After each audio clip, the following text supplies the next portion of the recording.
Allahumma man waliya min amri ummati syai'an fasyaqqa alaihim fashquq alaih. Wa man waliya min amri ummati syai'an farafiqa bihim. Assalamualaikum warahmatullahi wabarakatuh. Sahabat Aswaja, nama Habib Rizik Syihab di Indonesia sudah sangat dikenal, baik dari kalangan muslim maupun non-muslim. Nama Habib Rizik Syihab dikenal dengan begitu banyak perspektif oleh setiap individu, khususnya yang berada di Indonesia. Ada yang mengenal beliau karena kegigihan sosoknya dalam menjaga generasi muda umat beragama di Indonesia, khususnya umat Islam, dari pengaruh minuman keras, narkoba, perzinahan, dan perjudian. Ada pula yang mengenal beliau karena kekayaan intelektualnya, dan ada juga yang mengenal hingga mencintai beliau karena Allah ketika laskarnya turun untuk menolong saudara muslim kita yang sedang terzalimi pada waktu konflik antar agama di salah satu wilayah di Indonesia. Namun ternyata ada juga yang tidak suka beliau, bahkan sampai memfitnah beliau karena kepentingan kelompoknya terusik oleh sosok Habib Rizik Syihab. Dan jika sahabat ingat, pada Februari tahun 2017, Al-Habib Rizik Syihab sempat melontarkan sumpah mubahalah terhadap orang-orang yang telah memfitnah dirinya. Berikut sumpah mubahalah Habib Rizik Syihab. Demi Allah, alhamdulillah, sejak saya memasuki usia taklif hingga saat ini, saya tidak pernah mencuri, merampas, merampok, membunuh, berjudi, menenggak miras, sodomi ataupun berzina. Jika saya berdusta, maka laknat Allah Subhanahu wa taala atas diri saya. Dan jika saya benar, maka mereka yang memfitnah saya dan tidak bertaubat akan dilaknat oleh Allah Subhanahu wa taala di dunia dan di akhirat. Mubahalah berasal dari kata bahla atau buhla yang artinya kutukan atau melaknat. Menurut istilah, mubahalah adalah dua pihak yang saling memohon dan berdoa kepada Allah Subhanahu wa taala supaya Allah Subhanahu wa taala melaknat dan membinasakan atau mengazab pihak yang batil atau salah atau menyalahi pihak kebenaran.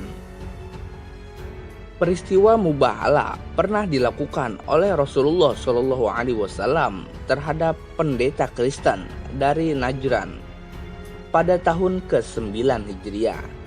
Sebagaimana disebutkan dalam Al-Quran, surah Ali Imran ayat ketiga, yang artinya, marilah kita memanggil anak-anak kami dan anak-anak kamu, istri-istri kami dan istri-istri kamu, diri kami dan diri kamu.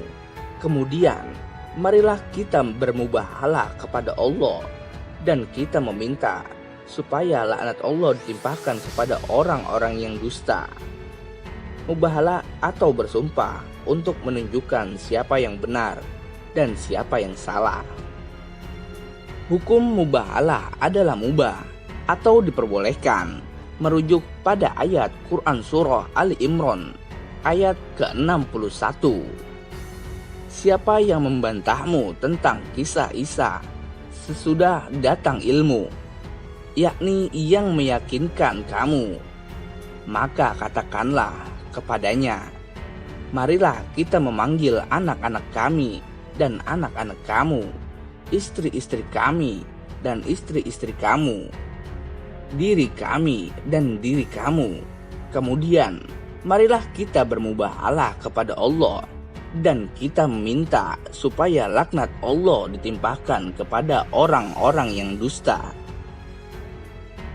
Menurut Ibnu Al-Qayyim dalam kitabnya Zad Al-Ma'ad, hukum mubahalah adalah sunnah bila mendapati mereka yang ngeyel dan angkuh untuk mengakui kekuatan dalil-dalil yang telah disuguhkan, maka hendaknya mengajak mubahalah.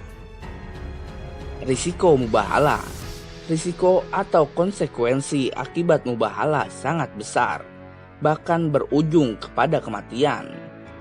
Riwayat Ahmad dari Ibnu Abbas radhiyallahu an menguatkan hal itu. Penentang dakwah Rasulullah Shallallahu Alaihi Wasallam yang bermubahalah. Begitu mereka pulang usai mengeluarkan pernyataan mubahalah, mereka kehilangan harta dan keluarga mereka. Mubahalah juga terbukti ketika Mirza Ghulam Ahmad yang mengaku nabi berdebat dengan Syekh Sanaullah Al-Amtasari. Keduanya saling bermubahalah. Atas izin Allah Subhanahu wa taala, Mirza sang pendiri Ahmadiyah itu meninggal dunia setahun usai peristiwa mubahalah. Demikian pengertian mubahalah dan risikonya. Wallahu a'lam bishawab. Wassalamualaikum warahmatullahi wabarakatuh.